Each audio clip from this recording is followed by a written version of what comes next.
Okay, part 18. Who the fuck did I marry? So he starts looking at houses in Sandy Springs, Alpharetta area with his friend Scott. Um, I did not see any of these houses. I did not go. I didn't want to go. Um, so what was starting to change is, remember I said before, he would leave the house every day at around 6:15. He would be home every day between 3:30 and 4 o'clock without fail. It was so, I shouldn't say it was annoying, but I could set my clock by the fact that I would hear that garage door open between 3:30 and 4 o'clock every day that he went to work. Even during lockdown, he still had to go to work. His job was only locked down for maybe a week. For me, I was allowed to work from home, but unfortunately, I did not handle it well. And so I would fall asleep and not check email. So my boss was like, yeah, you're going to have to come back to the office because you're not trustworthy. And I wasn't. I mean, I would watch Netflix and not even be on my computer. So I had to start going back to work every day, 5 days a week. And I was, me and another lady were the only two in there because we were the only two who did not handle work from home properly. Anyway, that's another story. So Legion would, he started to not come home by 4 o'clock.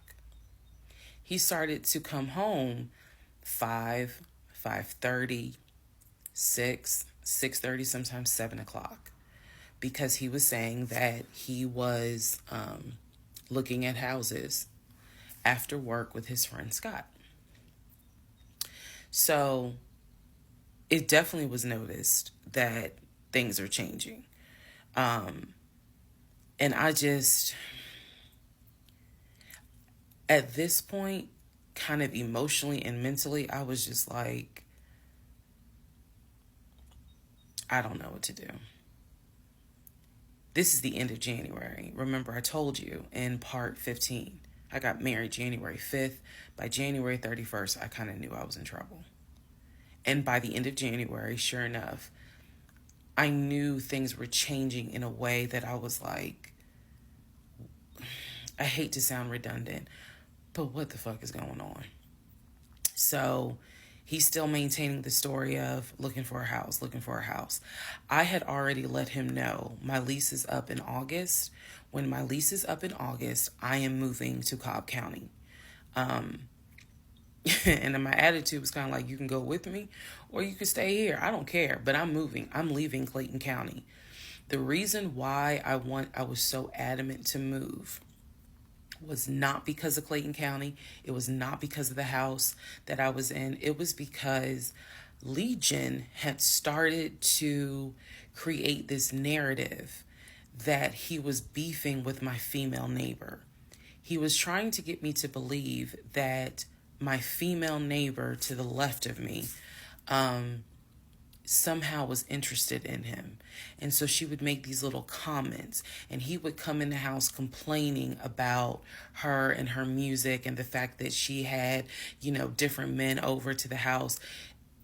It was driving me crazy. And all of this was kind of starting in January.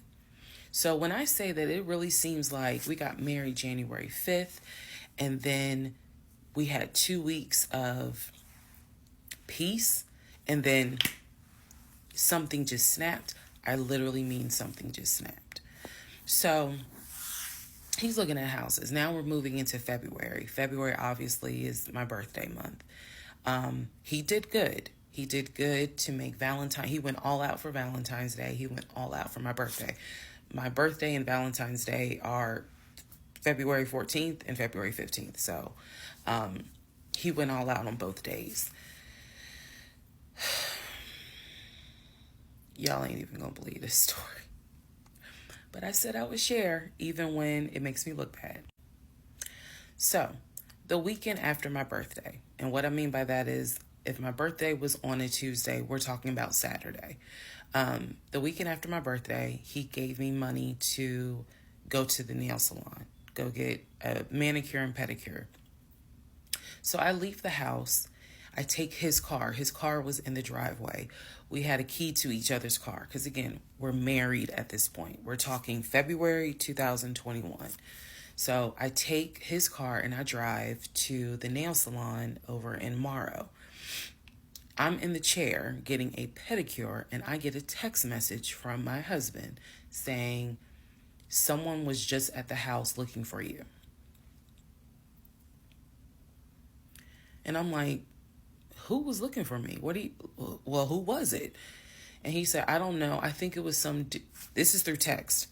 I don't know. I think it was some dude you used to mess with. Okay.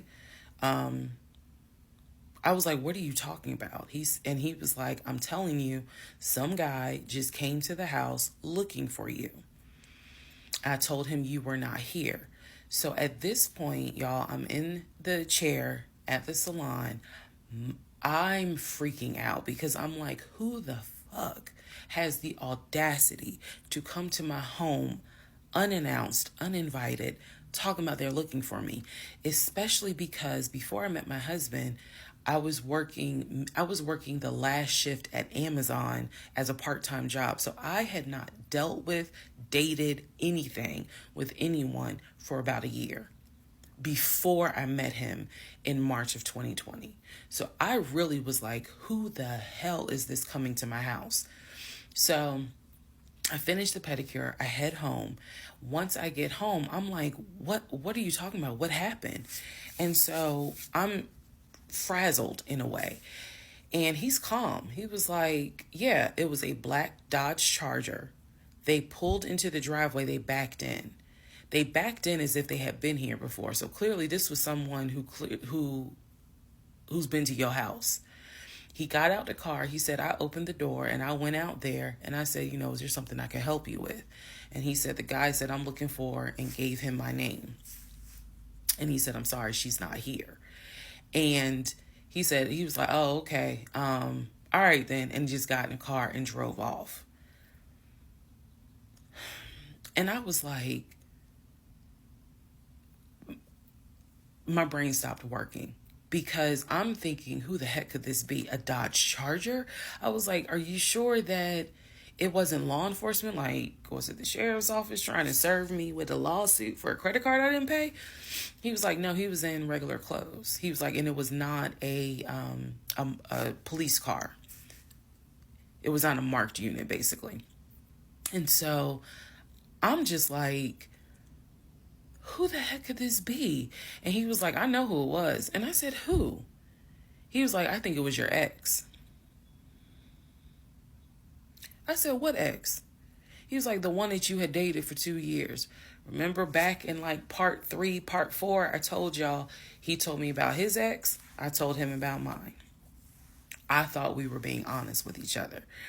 So now, fast forward to February 2021, and he's telling me, yeah, I think it was the ex that you had been dealing with for those 2 years before you met me. I said, so you think that he showed up to the house uninvited after 2 years? And he was like, well, whoever it was clearly was comfortable backing into our driveway, getting out the car, and was like, I'm here to see, and gave him my name. And so he was like, she's not here. Is there something I can help you with? And the guy was like, nah, it's cool. And then just got in the car and drove off. So, again, brain is like, who could this be? So then Legion says to me, you know what? The way that you reacting to this is real suspect. And I'm like, what are you talking about? He was like, you over here freaking out. I told you I took care of it. I told you it was fine. And you over here freaking out, which makes me wonder, what have you been up to? Now, let's go to part 19.